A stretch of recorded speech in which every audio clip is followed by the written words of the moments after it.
அழாதம்மா, உன் துக்கமெல்லாம் சந்தோஷமா மாற போகுதுமா. நான் சொல்லலாமா, இயேசுவே சொல்றாரு. இயேசு சொன்னதுதாம்மா. விதவ தாய்க்கு ஒரே ஒரு வாலிய மகன் இருந்தான். அந்த வாலிய பையன் இறந்து போயிட்டான். மகனை நினைச்சு தலைவலி கோலமா அழுகையா அழுவா.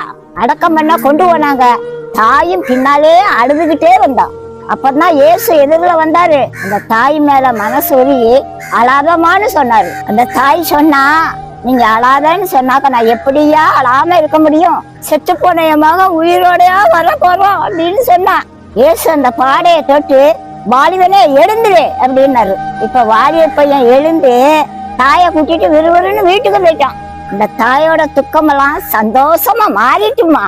கல்லறைக்கு போன பையன் வீட்டுக்கு திரும்பி வந்து கல்யாணம் முடிச்சு புள்ள குட்டியோட சந்தோஷமா வாழ்ந்தான். கல்லறைக்கு போன பையனை கல்யாண மேடையில தாய் பார்க்கும் போது அவருக்கு எவ்வளவு சந்தோஷமா இருக்கும். அதாமா இயேசு கிறிஸ்து.